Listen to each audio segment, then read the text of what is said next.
हरिः ॐ श्रीगुरुभ्यो नमः हरिः ॐ ॐ पार्थाय प्रतिबोधितां भगवता नारायणेन स्वयं व्यासेन ग्रथितां पुराणमुनिना मध्ये महाभारतम् अद्वैतामृतवर्षिणीं भगवतीम् अष्टादशाध्यायिनीम् अम्ब त्वामनुसन्दधामि भगवद्गीते भवद्वेषिणीम् नमोऽस्तु ते व्यासविशालबुद्धे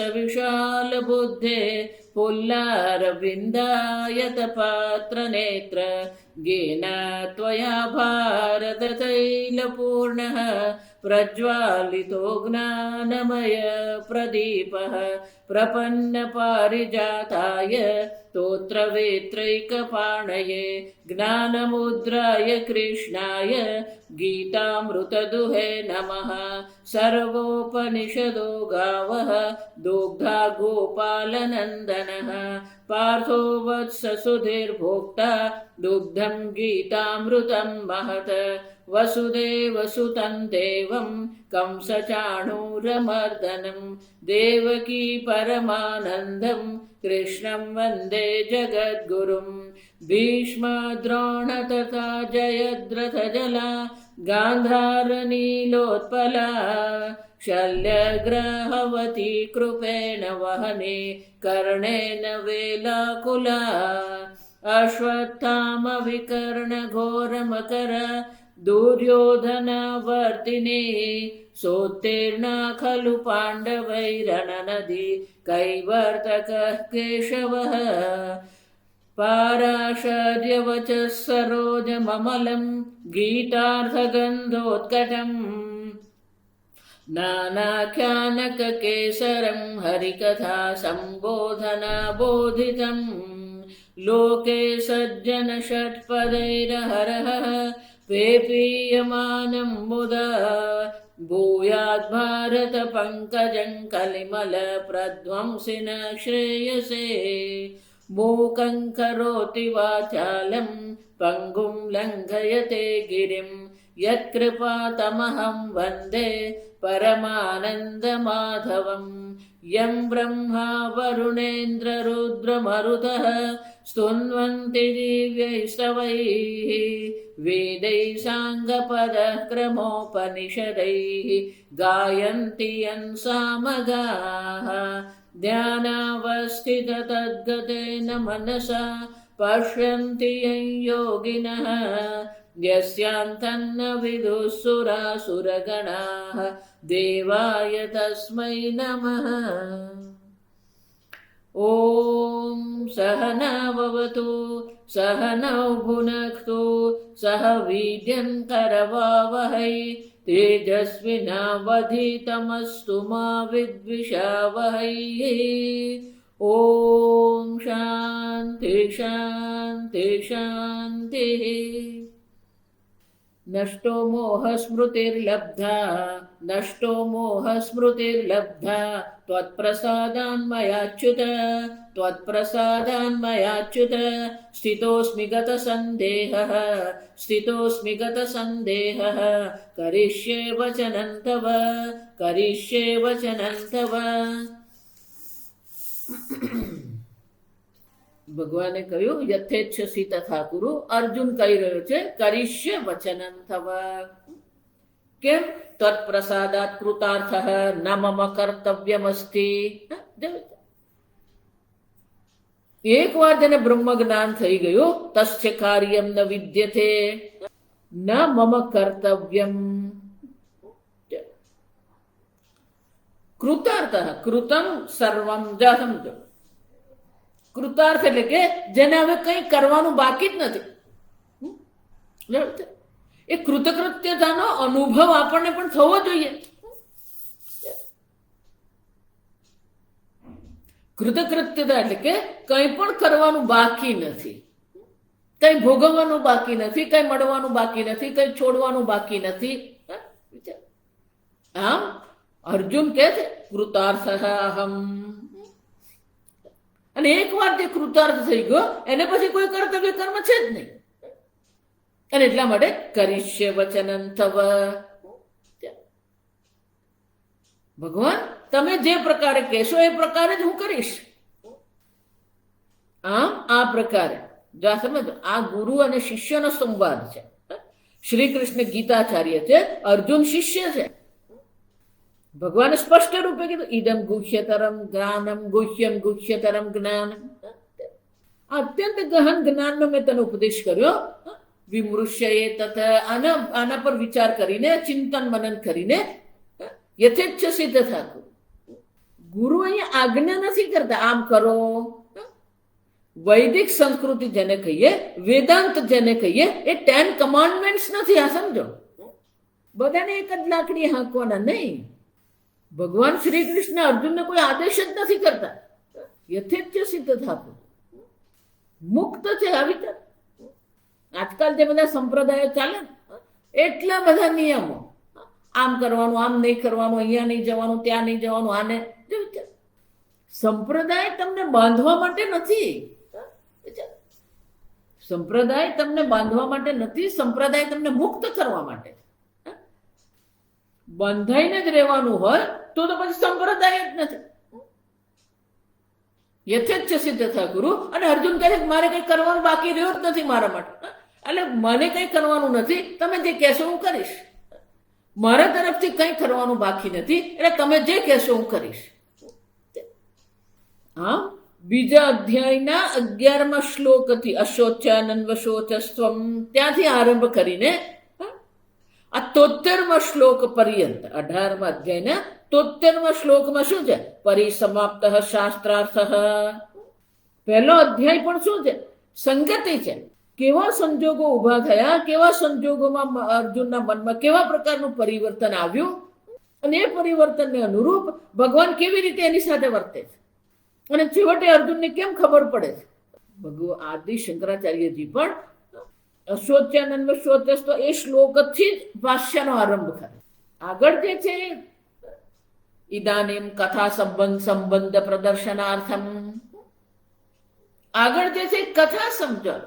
કેવા સંજોગોમાં અર્જુનનું મન એ મૂળભૂત સમસ્યા તરફ વળ્યું, કેવા સંજોગોમાં ભગવાન એને ઉપદેશનો આરંભ કર્યો. આમ જ્યારે અર્જુન શિષ્યસ્તેહમ સાધિમામ ત્વામ પ્રપન્ન અર્જુને કહ્યું, અને ભગવાને 11મા શ્લોકથી, બીજા અધ્યાયના 11મા શ્લોકથી આરંભ કર્યો. આમ ભગવદ્ ગીતાની સંગતિ ભાષ્ય શંકરાચાર્યજી આપે છે. ત્યાર પછી પહેલા અધ્યાયથી તે બીજા અધ્યાયના 10મા શ્લોક સુધીમાં શું થયું એ સંક્ષેપમાં શંકરાચાર્યજી દર્શાવે છે. શોક મોહ નિમગ્ન. અર્જુન ક્યાં શોક અને મોહમાં ડૂબેલો હતો. શંકરાચાર્ય ત્યાં કહે છે અર્જુનમ નિમિત્તિ કૃત્ય. અર્જુનને નિમિત્ત બનાવીને ભગવાન સંપૂર્ણ માનવ સમાજને આ ઉપદેશ કરી રહ્યા છે. આ મનુષ્યની સમસ્યા છે. કોઈ સંપ્રદાય કે કોઈ વાડો કે કોઈ દેશ નથી. અહીંયા પ્રત્યેક મનુષ્યની સમસ્યા છે. હું દુઃખી છું, હું મર્ત્ય છું, હું અજ્ઞાની છું, જો વિચાર. અને એટલા માટે શંકરાચાર્ય કહે છે આ 73મા શ્લોકમાં અર્જુને કહી દીધું કરીશ્ય વચનં તવ. સ્વામીજીને એજન્ડા કહે. એજન્ડા એટલે કે આપણું કંઈક કરવાનું હોય, આયોજન. અર્જુનને હવે કોઈ એજન્ડા, જો કૃતાર્થ થઈ ગયો એટલે એને પોતાનો વ્યક્તિગત રીતે કોઈ એજન્ડા છે જ નહીં, કોઈ કાર્યક્રમ, કોઈ આયોજન છે જ નહીં, કોઈ યોજના પણ નથી. અને જ્યારે આપણી પોતાની યોજના કોઈ રહેતી નથી તો ઈશ્વરની યોજનામાં જ આપણે એક થઈ જઈએ. કરીશ્ય વચનમ. જ્ઞાની એ છે કે જે પોતાના સંકલ્પને ઈશ્વરના સંકલ્પ સાથે જોડી દે છે. ઈશ્વરનો સંકલ્પ એ એનો સંકલ્પ, એનો પોતાનો વ્યક્તિગત કોઈ સંકલ્પ નથી, વ્યક્તિગત કોઈ યોજના નથી. અને એટલા માટે અર્જુન કહી શકે છે કરીશ્ય વચનમ. અને એટલે શંકરાચાર્ય કહે છે હવે પરિસમાપ્ત શાસ્ત્રાર્થ. ગુરુ શિષ્યનો જે આ સંવાદ જે છે એ સંવાદને પરિસમાપ્ત, અહીંયા પૂર્ણાહુતિ થઈ ગઈ. અથ ઇદાનીમ, હવે શું છે 74મા શ્લોકથી આ 5 શ્લોકોમાં શું કરશે? કથા સંબંધ પ્રદર્શનાર્થમ સંજય ઉવાચ. 11મા અધ્યાયમાં પેલો સંજય ઉવાચ આવ્યું હતું. પછી એ અર્જુન અને ભગવાનનો જે સંવાદ છે એ સંજય આપણને કહેતો હતો. હવે સંજય પોતે કંઈક કહી રહ્યો જા, અને એટલા માટે પેલું વિશેષ કરીને સંજય ઉવા છે એવું કેવું પડે. સંપૂર્ણ ભગવદ્ ગીતા જે છે તો આ કથા સંબંધ દર્શાવવા માટે હવે સંજય ઉવા છે એવું કહેવામાં. સંજય ઉવાચ સંજય ઉવાચ ઇત્યહમ વાસુદેવસ્ય પાર્થસ્ય ચ મહાત્મનઃ સંવાદમિમમ અશ્રૌષમ અદ્ભુતમ રોમહર્ષણમ. સંજય ઉવાચ. સંજય કોને કહી રહ્યો છે? ધૃતરાષ્ટ્રને કહી. આરંભ ક્યાંથી થયો? ધૃતરાષ્ટ્ર ઉવાચ મામકાઃ પાંડવાશ્ચૈવ કિમ કુર્વત સંજય ધર્મક્ષેત્રે કુરુક્ષેત્રે સમવેતા યુયુત્સવઃ. હા, ધૃતરાષ્ટ્રનો પ્રશ્ન હતો અને એના ઉત્તર રૂપે અર્જુન અને કૃષ્ણ ભગવાનનો જે સંવાદ જે થયો એ સંજયે કહ્યો. જો આ પુરાણ જેને આપણે કહીએ ને, મહાભારત, રામાયણ, પુરાણ, આ બધા સંવાદ રૂપે છે. એ સંવાદમાં પાછો સંવાદ હોય. આ સમજો, મહાભારતના મૂળ સંવાદ જે છે, મૂળ વક્તા અને શ્રોતા કોણ છે? વૈશંપાયન ઉવાચ. જન્મજય અને વૈશંપાયન. જન્મજય એટલે પરીક્ષિતનો પુત્ર. એમાં પછી આવે સંવાદ. યુધિષ્ઠિર ઉવાચ શ્રી ભીષ્મ ઉવાચ. વિષ્ણુ સહસ્ર નામ એટલે કે એ સંવાદની અંતર્ગત ભીષ્મ પિતામહ અને યુધિષ્ઠિરનો જે સંવાદ છે એ વિષ્ણુ સહસ્ર નામ. જ્યારે યુદ્ધ થવાનું હતું ત્યારે વેદ વ્યાસ ભગવાન રાજમહેલમાં જઈને ધૃતરાષ્ટ્રને કીધું. ધૃતરાષ્ટ્રને કહ્યું કે ધૃતરાષ્ટ્ર, યુદ્ધ ભૂમિમાં શું થશે એ તારે જોવું હોય તો હું તને દિવ્ય ચક્ષુ આપું. ત્યારે ધૃતરાષ્ટ્રે કીધું, મારા પુત્ર, આપણી દેશી ભાષામાં કે મારા છોકરા માર ખાય ને હું જોઈ શકું નહીં,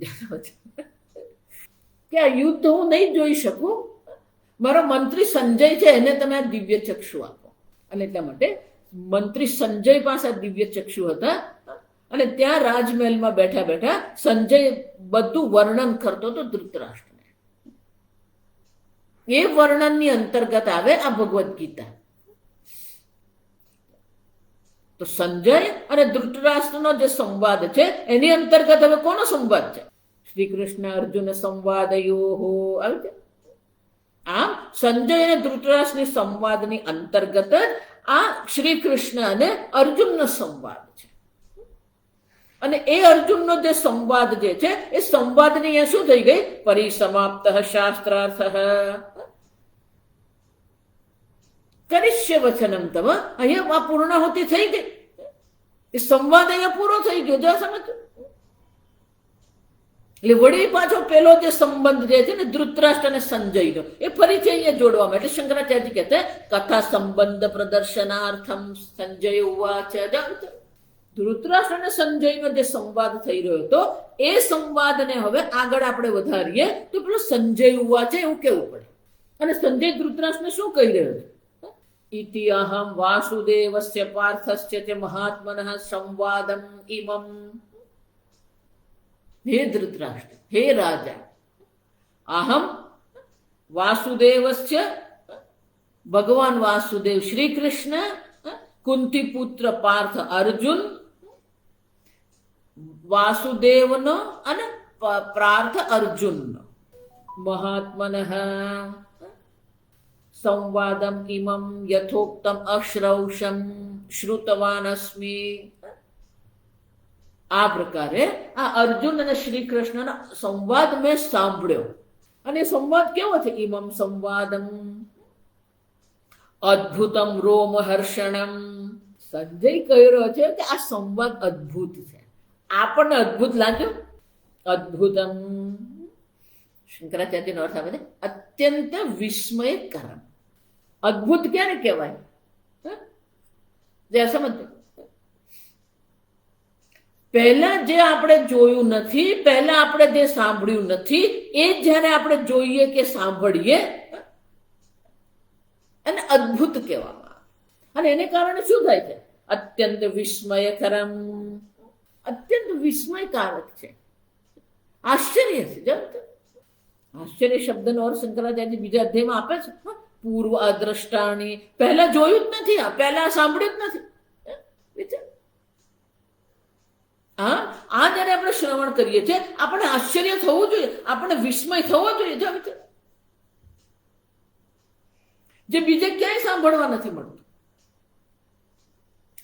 અદ્ભુતમ એટલું જ નહીં, રોમહર્ષણમ, રોમાંચકરમ, આપણને આ રોમાંચ થયો. ના રે સ્વામીજી, તમે સાંભળાવો ને, અમે સાંભળીએ છીએ. અર્જુનને સાંભળી, સંજયને સાંભળીને રોમાંચ થઈ જાય. રોમ એટલે આપણા શરીર પર જે હોય ને એને રોમ કહેવામાં આવે. આ વાળ કહેવાય, મસ્તક પર હોય ને વાળ કહેવાય. આ બધા રોમ છે. કોઈ પણ આપણે અદ્ભુત વસ્તુ જ્યારે જોઈએ, જ્યારે આપણે વિસ્મય પામીએ, તો આપણે ગુજરાતી રૂવાડા ઊભા થઈ જાય. ઘણી વાર એવું થાય, ઠંડીમાં નહીં જાશો, ઠંડીમાં એવું થાય. રોમાંચકરમ, સંજય એવું કહે છે, આ રોમાંચકર છે. રોમાંચનો અનુભવ છે અહીંયા, વિસ્મયનો અનુભવ છે અહીંયા. કેમ? પહેલા સાંભળ્યું જ નથી. સંજય પહેલી વાર આ પ્રકારનો સંવાદ સાંભળી રહ્યો છે, પહેલી વાર આ પ્રકારનું જ્ઞાન એને સાંભળ્યું. અને એટલે કહે છે, ઇમમ અદ્ભુતમ રોમહર્ષણમ સંવાદમ ઇમમ અશ્રૌષમ. હે ધૃતરાષ્ટ્ર, હે રાજન, આ પ્રકારનો ભગવાન શ્રી કૃષ્ણ અને મહાત્મા પાર્થ અર્જુનનો આ સંવાદ મેં સાંભળ્યો. પણ કે આ સંવાદ કેમ સાંભળ્યો છે, કઈ કોને કારણે સાંભળ્યો છે, સમજો. એ તો રાજમહેલમાં બેઠો છે અને આ સંવાદ તો રણભૂમિમાં મધ્યમાં થયો. અને એ પોતે જ કહે છે કે આ સંવાદ એને સાંભળવાનો મળ્યો, આ એને જોવા મળ્યું, કોને કારણે? એટલે 75મા શ્લોકમાં સ્વયં જ કહે છે, વ્યાસ પ્રસાદાત શ્રુતવાનેતત, વ્યાસ પ્રસાદાત શ્રુતવાનેતત ગુહ્યમહં પરમ. વ્યાસ પ્રસાદાત શ્રુતવાન, વ્યાસ પ્રસાદાત શ્રુતવાન એતદ ગુહ્યમહં પરમ, એતદ ગુહ્યમહં પરમ. યોગમ યોગેશ્વરાત કૃષ્ણાત, યોગમ યોગેશ્વરાત કૃષ્ણાત સાક્ષાત કથયત સ્વયં, સાક્ષાત કથયત સ્વયં. આ શ્રી કૃષ્ણ અને અર્જુનનો સંવાદ હું સાંભળી શક્યો, કોને કારણે? વ્યાસ પ્રસાદાત શ્રુતવાન એતત. ભગવાન વેદ વ્યાસના અનુગ્રહથી જ મને આ દિવ્ય શક્તિ પ્રાપ્ત થઈ, દિવ્ય ચક્ષુ મને પ્રાપ્ત થયા, દિવ્ય શ્રોત્ર મને પ્રાપ્ત થયા, જેને કારણે હું જોઈ શકું છું, સાંભળી શકું છું. એતદ, અને આ જે સંવાદ મેં સાંભળ્યો, એ સંવાદ કેવો છે? એતદ ગુહ્યમ પરમમ, પરમ ગુહ્ય, અત્યંત ગુહ્ય છે. આપણે જોઈ ગયા બધું 9મા અધ્યાયમાં, રાજવિદ્યા રાજગુહ્યમ, ગુહ્યાનામ રાજગુહ્યમ. સર્વ ગુહ્ય વસ્તુ એટલે કે જે આપણે છુપાવતા હોઈએ, ગુપ્ત રાખવાની હોય, એ સર્વ ગુપ્ત રાખવા યોગ્ય જે વસ્તુઓ છે, અનેક કિંમતી વસ્તુઓ જે હોય, આપણે એને ગુપ્ત રાખીએ. એ બધામાં પણ જે શ્રેષ્ઠ છે, પરમમ ગુહ્યમ એતત. અને આ સંવાદ જે સાંભળ્યો મેં, ભગવાન વેદ વ્યાસના અનુગ્રહથી મને આ સંવાદ સાંભળવા મળ્યો, પણ એ સંવાદ જે સાંભળ્યો એ અત્યંત ગુહ્ય છે. વેદાંત શાસ્ત્ર સ્વયં ગુહ્ય છે. કેમ? સાંભળ્યા પછી શ્રુત્વાપીને વેદ કશ્ચિત. એટલું જ નહીં, તમે સ્વયં પોતે જ છો. તમે જે શોધી રહ્યા છો, તમને જેની ઈચ્છા છે, તમે સ્વયં પોતે જ છો. અને છતાં જાણતા નથી, અને જાણવા માટે પણ પ્રયત્ન કરતા નથી. અને ધારો કે પણ કોઈ ઉપદેશ કરે તો ઉપદેશ સાંભળ્યા પછી જ્ઞાન થતું. આમ અત્યંત ગુહ્ય છે, અત્યંત સૂક્ષ્મ છે. આત્મજ્ઞાન અત્યંત સૂક્ષ્મ હોવાને કારણે સાંભળીએ છતાં પણ સાંભળી શકતા નથી, સમજી શકતા નથી. અને કહેનાર કોણ છે? જો સમજો, આ અત્યંત ગુહ્ય પરમમ જે છે યોગમ, યોગમ એટલે જ્ઞાન. જો સમજો,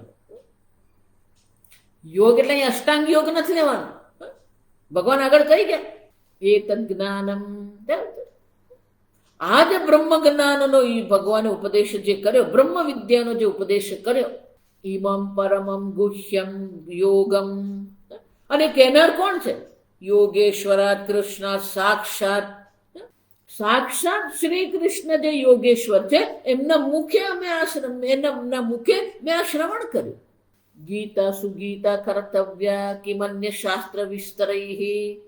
ભગવદ્ ગીતાનો જ યોગ્ય પ્રકારથી સારી રીતે સમ્યક રીતે એનું અધ્યયન થવું જોઈએ. અન્ય શાસ્ત્રની શું આવશ્યકતા? ગીતા સુગીતા કર્તવ્ય, આ જ આપણું કર્તવ્ય. ભગવદ્ ગીતાને સારી રીતે આપણે સાંભળીએ, સારી રીતે એને આપણે પ્રાપ્ત કરી લઈએ, સારી રીતે સમજી લઈએ. બીજા કોઈ શાસ્ત્રની આવશ્યકતા નથી. યા સ્વયં પદ્મનાભસ્ય મુખ પદ્માદ વિનિશ્રુતા.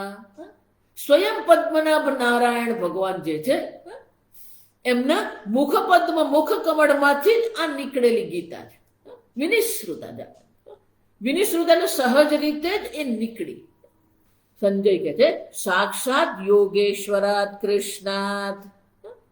સાક્ષાત નારાયણ પરમાત્મા જે છે, યોગેશ્વરાત, યોગીઓના પણ જે ઈશ્વર છે, યોગીઓના ઈશ્વર એ પરમાત્માના મુખે મેં આ શ્રવણ કર્યું. સ્વયં કથયત, સ્વયં ભગવાને સ્વયં જ આ મને ઉપદેશ કર્યો. આ અર્જુનને જે ઉપદેશ કર્યો, એ અર્જુનને કરેલો ઉપદેશનો શ્રવણ મેં પણ કર્યું. અને કેવું છે? સ્વયં ન પરંપરાત, સીધે સીધો જ મેં કૃષ્ણ ભગવાનના મુખથી સીધો સીધો જ મેં આ શ્રવણ કર્યું છે. જો પરંપરા એટલે કે બીજા કોકે સાંભળ્યો એ આપણને કહે ને એને સાંભળ્યો એ આપણને કહે. જો એમ પરંપરાથી નહીં, સીધે સીધું સાક્ષાત ભગવાન શ્રી કૃષ્ણના મુખથી મેં આ શ્રવણ કર્યું. ભગવાન વેદ વ્યાસના અનુગ્રહને કારણે સાક્ષાત શ્રી કૃષ્ણના મુખથી આ સંવાદનું મેં શ્રવણ કર્યું. આમ સંજય એટલો ભાગ્યશાળી હતો કે એને ભગવાન શ્રી કૃષ્ણના મુખથી આ શ્રવણ કરવાનું એને તક મળી. કોઈ વાયા નહીં. જો સ્વયં કથયત, ભગવાન સ્વયં જ એ ઉપદેશ કર્યો છે. એ આ જે સંવાદ જે શ્રી કૃષ્ણ અને અર્જુનનો સંવાદ જે છે, એમાં ભગવાન શ્રી કૃષ્ણ સ્વયં ઉપદેશ કરી રહ્યા છે અને એ ઉપદેશનું શ્રવણ મેં કર્યું. અને એટલા માટે આ ભગવાન વેદ વ્યાસજીનો મારા પર અનુગ્રહ છે કે મને દિવ્ય ચક્ષુ આપ્યા, દિવ્ય ઇન્દ્રિયો આપી, જેને કારણે હું દિવ્ય શ્રવણ કરી શક્યો, જોઈ શક્યો. તો કે આ આટલું અદ્ભુત છે. એને કારણે શું થયું? 76મા શ્લોકમાં રાજન સંસ્મૃત્ય સંસ્મૃત્ય, રાજન સંસ્મૃત્ય સંસ્મૃત્ય સંવાદમિમમદ્ભુતમ, સંવાદમિમમદ્ભુતમ કેશવ અર્જુનયો પુણ્યમ, કેશવાર્જુનયો પુણ્યમ હૃષ્યામિ ચ મુહુર્મુહુઃ, હૃષ્યામિ ચ મુહુર્મુહુઃ. હે રાજન, હે ધૃતરાષ્ટ્ર, સંસ્મૃત્ય સંસ્મૃત્ય ઇમમ અદ્ભુતમ સંવાદમ. આ અદ્ભુત સંવાદનો એનું સ્મરણ કરીને જતા હું સતત એનું સ્મરણ કરું છું. સંસ્મૃત્ય, જો વિચાર, માત્ર શ્રવણ કર્યું એમ નહીં, સંસ્મૃત્ય એટલે એનું યાદ કરી એટલે કે આ બધું મને યાદ છે, ભૂલી નથી ગયો. અને એટલા માટે એને યાદ કરીને જો સમજો ઇમમ અદ્ભુતમ સંવાદમ કૃષ્ણ કેશવ અર્જુનયોહો. અને સંવાદ કેવો છે? પુણ્યમ સંવાદમ, કેમ? શ્રવણાદપી પાપહરમ. ભગવદ્ ગીતાના શ્રવણ માત્રથી જ સર્વ પ્રકારના પાપની નિવૃત્તિ થઈ જાય. અંબત્વામ અનુસંદધામિ ભગવદ્ ગીતે ભવદ્વેષિને. હે અંબા, હે ભગવદ્ ગીતે, સ્વયં ભગવદ્ ગીતા જે અંબત્વામ અનુસંદધામિ ભગવદ્ ગીતે ભવદ્વેષિણી, જો એટલે કહું, જ્યાં સુધી આ પ્રકારની બુદ્ધિ, આ પ્રકારની શ્રદ્ધા આપણા મનમાં નહીં આવે ને, આ કોઈ જડ પુસ્તક નથી, સાક્ષાત શ્રી કૃષ્ણના મુખમાંથી નીકળેલા આ શબ્દો જે છે તો ચેતન છે. જો આગળ પણ આપણે ચર્ચા કરી કે આ ગ્રંથ જે છે ભગવાનની વાણી છે, ચેતન છે. અર્જુન અને કૃષ્ણનો જે સંવાદ જે છે એ સંવાદ ચેતન છે, જડ નથી. પુસ્તક ચેતન છે. અને એટલા માટે કેવું છે, પુણ્યમ પાપહરમ શ્રવણાદપી પાપહરમ. શ્રવણ કરવા માત્રથી જ અનેક પ્રકારના પાપની નિવૃત્તિ થાય. પણ ક્યારે? એ પ્રકારની ભાવના આપણા મનમાં હોય, જેવી ભાવના સંજયના મનમાં છે. અદ્ભુતમ ઇમમ સંવાદમ રોમહર્ષમ.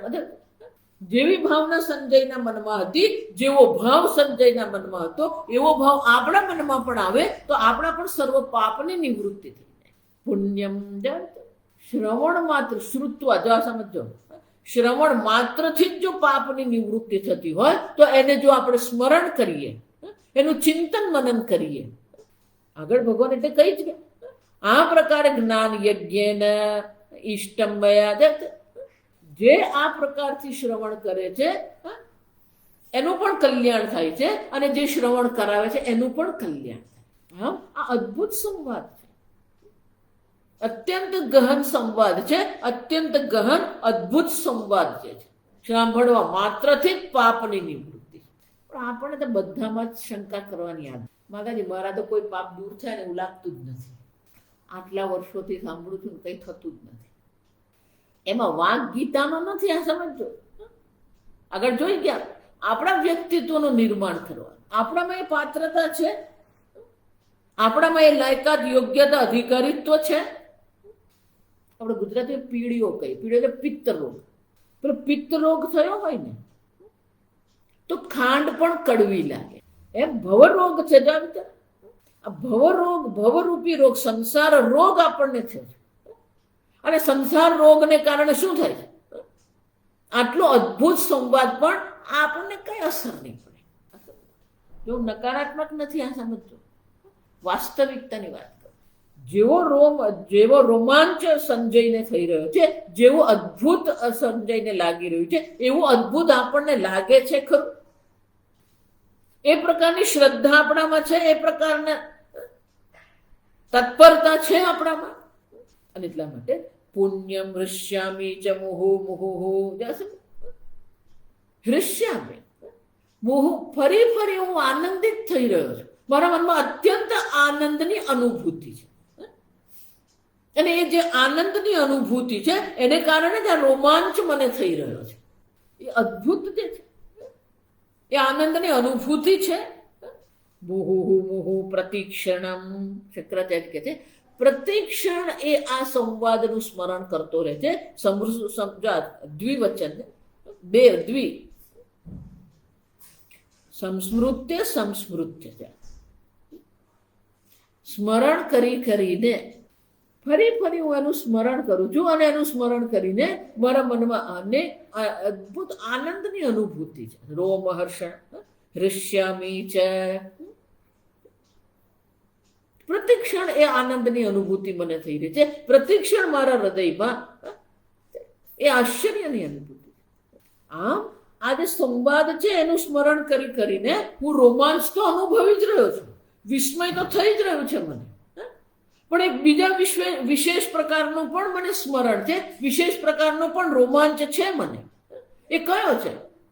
એટલે 77મા શ્લોકમાં તચ્ચ સંસ્મૃત્ય સંસ્મૃત્ય, તચ્ચ સંસ્મૃત્ય સંસ્મૃત્ય, રૂપમત્યદ્ભુતમ હરેઃ, રૂપમત્યદ્ભુતમ હરેઃ, વિસ્મયો મે મહાન રાજન, વિસ્મયો મે મહાન રાજન, ઋષ્યામિ ચ પુનઃ પુનઃ, ઋષ્યામિ ચ પુનઃ પુનઃ.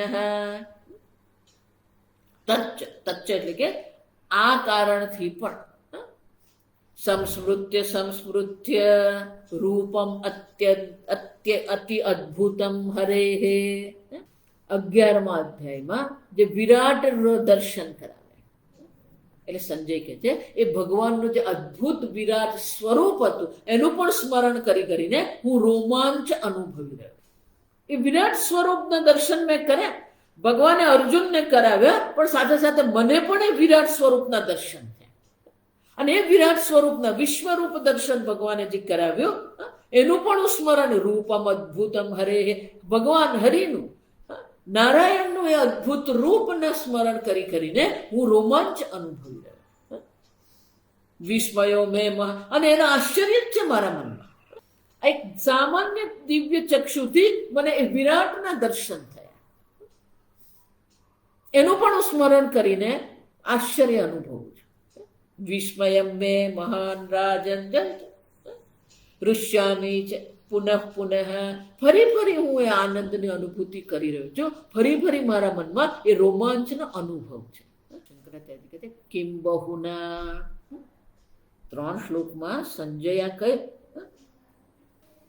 વ્યાસ ભગવાનના અનુગ્રહથી મને આ સાંભળવા મળ્યું, સાંભળીને હું રોમાંચ અનુભવી રહ્યો છું. એનું સ્મરણ કરીને પણ મને રોમાંચ થઈ રહ્યો છે, ભગવાનનું એ વિશ્વરૂપનું સ્મરણ કરીને પણ હું રોમાંચ અનુભવ. કિમ બહુના જન યત્ર યોગેશ્વરઃ કૃષ્ણઃ, યત્ર યોગેશ્વરઃ કૃષ્ણઃ, યત્ર પાર્થો ધનુર્ધરઃ, યત્ર પાર્થો ધનુર્ધરઃ, યત્ર શ્રીર્વિજયો ભૂતિઃ, તત્ર શ્રીર્વિજયો ભૂતિઃ, ધ્રુવાદીતિર્મતિર્મમ, ધ્રુવાદીતિર્મતિર્મમ. આ શ્લોક આપણે 3 વાર બોલવાનો, આપણે સાથે જ બોલીએ. યત્ર યોગેશ્વરઃ કૃષ્ણ, યત્ર પાર્થો ધનુર્ધરઃ, તત્ર શ્રીર્વિજયો ભૂતિર્ધ્રુવાનીતિર્મતિર્મમ, યત્ર યોગેશ્વરઃ કૃષ્ણ, યત્ર પાર્થો ધનુર્ધરઃ, તત્ર શ્રીર્વિજયો ભૂતિર્ધ્રુવાનીતિર્મતિર્મમ. इति श्रीमद्भगवद्गीतासु उपनिषत्सु ब्रह्मविद्यायां योगशास्त्रे श्रीकृष्णार्जुन संवादे मोक्षसन्न्यासयोगो नाम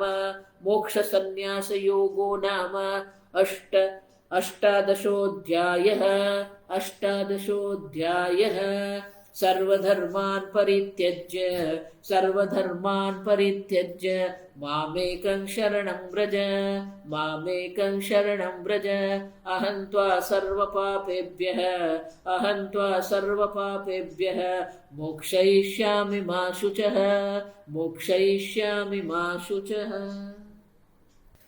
ખરેખર જોઈએ તો આશ્ચર્યની વાત જ નથી. કેમ? યત્ર યોગેશ્વર કૃષ્ણ, સર્વયોગીઓના પણ જે ઈશ્વર છે, સર્વયોગાનામ ઈશ્વર તત્પ્રભવત્વા સર્વયોગ બીજસ્ય છે. સર્વ પ્રકારના યોગોના જે ઈશ્વર છે, ભગવાનથી જ આ સર્વયોગોની ઉત્પત્તિ થઈ. પ્રભવત્વા એટલે જ સર્વયોગ બીજ, સર્વયોગનો બીજ પણ એ પરમાત્મા જ છે. સર્વયોગના બીજ રૂપ પરમાત્મામાંથી જ પરમાત્માના તત્પ્રભવાત, સર્વયોગ બીજસ્ય તત્પ્રભવત્વાત. સર્વયોગનું બીજ મૂળ જે છે એ પરમાત્મામાંથી જ ઉત્પન્ન થયું છે. તત્પ્રભવત્વાત કૃષ્ણ. યત્ર યોગેશ્વર કૃષ્ણ, જ્યાં યોગેશ્વર કૃષ્ણ છે. યત્ર પાર્થો ધનુર્ધર, જ્યાં ધનુર્ધર પાર્થ છે. ભગવાન શ્રી કૃષ્ણ જે છે, તો એ કૃષ્ણ શબ્દનો પ્રયોગ કેમ કર્યો? કર્ષતી આકર્ષતી ઇતિ કૃષ્ણ, જે સર્વના હૃદયને આકર્ષિત કરનાર છે. આ એક અર્થ. જો પેલો બીજો અર્થ કયો છે? કૃષિદ, સર્વના મનને ખેડનાર જે છે. જેમ પેલો કૃષિકાર જે છે, ખેડૂત જે છે, એ ખેતરને ખેડે. એ જ રીતે ભગવાન શ્રી કૃષ્ણ શું કરે છે?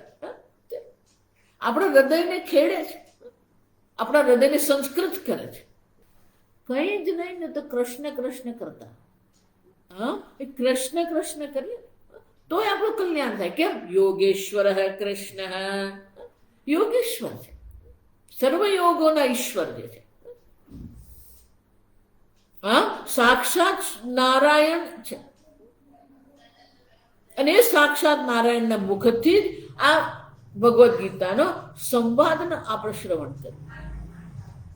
અને પાર્થ અર્જુન કોણ છે? ધનુર્ધર, ગાંડીવ ધનવા, જેને ગાંડીવ રૂપી ધનુષનો ધારણ કરેલું. એનો અર્થ શું થાય? જ્યાં સમજ, ધનુ એ ક્ષત્રિયનું શું છે? પ્રતીક છે. એટલું જ નહીં, એનું શૌર્ય, એના પરાક્રમ, એની હિંમત, એના પ્રયત્ન, આ બધાનું લક્ષણ છે. આમ અર્જુન ભગવાન હવે જે પણ કહે એ કરવા તૈયાર છે. ધનુર્ધર તસ્મિન પાંડવાનામ પક્ષે વિજય યત્ર યોગેશ્વર કૃષ્ણ યત્ર પાર્થો ધનુર્ધર. જ્યાં ભગવાન યોગેશ્વર શ્રી કૃષ્ણ હોય અને જ્યાં અર્જુન જેવો શિષ્ય હોય, જે ઈશ્વરના સર્વ આજ્ઞાને પાલન કરવા તૈયાર છે. ધનનો ધારણ કરીને બેઠો, બાજુ મૂકેલું નથી. ઈશ્વરના પ્રત્યેક શબ્દના અનુસરણ કરવા એ તૈયાર છે. આમ એ ધારણ કરીને બેઠો છે, એટલે કે તૈયાર છે. કરિષ્ય વચનમ તો આમ જ્યાં ભગવાન શ્રી કૃષ્ણ હોય અને જ્યાં અર્જુન જેવો શિષ્ય હોય, ભગવાન શ્રી કૃષ્ણ જે છે ગીતાચાર્ય છે. તત્ર શ્રીઃ વિજય ભૂતિ ધ્રુવા નીતિ મતિર્મમ. સંજય કે છે આ મારી મતિ છે, આ મારો નિશ્ચય છે. તો જ્યાં ભગવાન શ્રી કૃષ્ણ હોય, શ્રીઃ સર્વ પ્રકારની સંપત્તિ જેને આપણે કહીએ એ ત્યાં છે. શાસ્ત્રમાં અનેક પ્રકારની લક્ષ્મી છે. આપણને પેલી ખણખણ કરતી હોય ને એ જ લક્ષ્મી દેખાય. ધનલક્ષ્મી, ધાન્યલક્ષ્મી, ગૃહલક્ષ્મી, સૌભાગ્યલક્ષ્મી, સંતાનલક્ષ્મી, વિદ્યાલક્ષ્મી. ગૃહલક્ષ્મી ઘર પણ જાય, ઘર લક્ષ્મી છે, ધનલક્ષ્મી છે, ધાન્ય એટલે ભોજન લક્ષ્મી છે, વિદ્યાલક્ષ્મી છે, વીર્યલક્ષ્મી છે. આપણું જીવન જ લક્ષ્મી છે. આ બધી વસ્તુ લક્ષ્મી જ છે. વિદ્યા પણ લક્ષ્મી છે, વીર્ય પણ લક્ષ્મી છે, ધૈર્ય પણ લક્ષ્મી છે. જ્યાં ભગવાન શ્રી કૃષ્ણનો સંવાદ છે અને જ્યાં પાર્થ ધનુર્ધર છે, તત્ર શ્રીઃ સર્વ પ્રકારની સંપત્તિ ત્યાં છે. વિજય તસ્મિન પાંડવાના પક્ષે વિજય, તે અવશ્ય આ વિજય છે. જ્યાં ભગવાન શ્રી કૃષ્ણ છે, જ્યાં અર્જુન છે, તો વિજય અવશ્ય. ભૂતિ વિશેષણ શ્રીય વિશેષ વિસ્તાર ભૂતિ. વિભૂતિ, ભૂતિ એટલે વિભૂતિ, મહિમા, સર્વ પ્રકારના મહિમા, સર્વ પ્રકારની વિભૂતિ ત્યાં છે. આપણે જોઈ ગયા વિભૂતિ યુગ એટલું જ નહીં. ધ્રુવા નીતિ, નીતિ જો એટલે હું કહું, ધર્મ ભક્તિ પણ આવશ્યક છે, નૈતિક મૂલ્યો પણ આવશ્યક છે. ધ્રુવા નીતિ, આપણામાં કેટલી નૈતિકતા છે, કેટલી પ્રમાણિકતા આપણામાં. જેટલું કહીએ એટલું આપણે કરી શકીએ છીએ. નૈતિકતા કેટલી આપણી. ધ્રુવા નીતિ નય ઇતિ એવં, જે આપણા જીવનનો શું કરે એ જે અધ્રુવા નીતિ, ધ્રુવ દ્રઢ નીતિ છે, ક્યાંય કોઈ બાંધછોડ નહીં, નીતિ છે. નય ઇતિ જે આપણા જીવનનું સંચાલન કરનાર છે. નીતિ એટલે જે જીવનનું સંચાલન કરનાર છે. વિદુર નીતિ તો જીવનમાં નીતિ છે કે નહીં, કઈ પ્રમાણિકતા. જો સ્વામીજી તો સ્પષ્ટ રૂપે કહેતા, જ્યાં બૌદ્ધિક પ્રમાણિકતા છે ને ત્યાં જ બ્રહ્મ વિદ્યા છે. પ્રમાણિકતા, મૂલ્ય, નીતિ, ધ્રુવા નીતિ મતિર્મમા. સંજય કહે છે જ્યાં ભગવાન યોગેશ્વર શ્રી કૃષ્ણ હોય અને સદા સર્વદા આચાર્યને આજ્ઞાનું પાલન કરવા તૈયાર એવો ધનુર્ધર અર્જુન હોય, તો ત્યાં આ હોવાનું શ્રી વિજય ભૂતિ ધ્રુવા નીતિ. આ ચાર વસ્તુ ત્યાં હોય એવો મારો દ્રઢ નિશ્ચય. ઇતિ શ્રીમદ ભગવદ્ ગીતાસુ ઉપનિષત્સુ. આ ભગવદ્ ગીતામાં જે ઉપનિષદ છે, ઉપનિષત્સુ કે સર્વ ઉપનિષદો ગાવઃ દુગ્ધા ગોપાલનંદન. સર્વ ઉપનિષદો રૂપી જે ગાય જે છે અને એનું દોહન કરનાર ગોપાલ ભગવાન શ્રી કૃષ્ણ. આમ આ ભગવદ્ ગીતા જે છે શું છે? દુગ્ધમ ગીતામૃતમ મહત. પણ ગાય દૂધ ક્યારે આપે? પેલો વાછરડો હોય તો આપે. પાર્થો વત્સઃ. વત્સ વાછરડો કોણ છે? આ અર્જુન છે. ઉપનિષદ રૂપી ગાયો છે, વાછરડો અર્જુન છે. પણ બધું દૂધ વાછરડો નહીં લે. સુધીહી, જેની ધર્મનિષ્ઠ બુદ્ધિ છે, સુધીહી. દુર્બુદ્ધિ નહીં, સુબુદ્ધિ. એ પણ પાન કરી રહે. આ ઉપનિષદ શું? ઉપનિષદમાં જે ઉપદેશ કરવામાં આવ્યો છે એ જ અહીંયા પણ ગીતામાં. ગીતાને ઉપનિષદથી હલકી માનવાની જ નથી, એ જ સમાન જ છે. ઉપનિષદ શું? પણ એના વિષય કયા છે? બ્રહ્મ વિદ્યાયામ યોગ શાસ્ત્રે. બ્રહ્મ વિદ્યાયામ યોગ શાસ્ત્રે એનો મુખ્ય વિષય છે બ્રહ્મ વિદ્યા. પણ એ બ્રહ્મ વિદ્યા પ્રાપ્ત કરવી હોય તો વ્યક્તિત્વનું નિર્માણ કરવાનું છે. અધિકારીત્વ પ્રાપ્ત કરવા માટે યોગ શાસ્ત્રે, બ્રહ્મ વિદ્યામાં, યોગ શાસ્ત્રમાં શ્રી કૃષ્ણ અર્જુન સંવાદે, ભગવાન શ્રી કૃષ્ણ અને અર્જુનના સંવાદ રૂપ આ બ્રહ્મ વિદ્યા જે યોગ શાસ્ત્ર જે છે એમાં યોગ સંવાદમાં મોક્ષ સંન્યાસ યોગો નામ અષ્ટાદશોધ્યાય. 18મો અધ્યાય જે છે એનું શીર્ષક શું છે? મોક્ષ સંન્યાસ. મોક્ષ રૂપી સંન્યાસ જે મોક્ષ પ્રદાન કરનાર. આ મોક્ષ રૂપી સંન્યાસ જ જેનો મુખ્ય વિષય છે. આ ભગવદ્ ગીતામાં જે બ્રહ્મ વિદ્યાનો ઉપદેશ કર્યો એ બ્રહ્મ વિદ્યાનું પ્રયોજન પણ શું છે? મોક્ષ સંન્યાસ. અષ્ટાદશોધ્યાય, આ 18મો અધ્યાય. આમ આજે આપણા આ 18મો અધ્યાય એ પૂર્ણાહુતિ થઈ. આવતીકાલથી 18મા અધ્યાયનો સાર આપણે જોઈશું.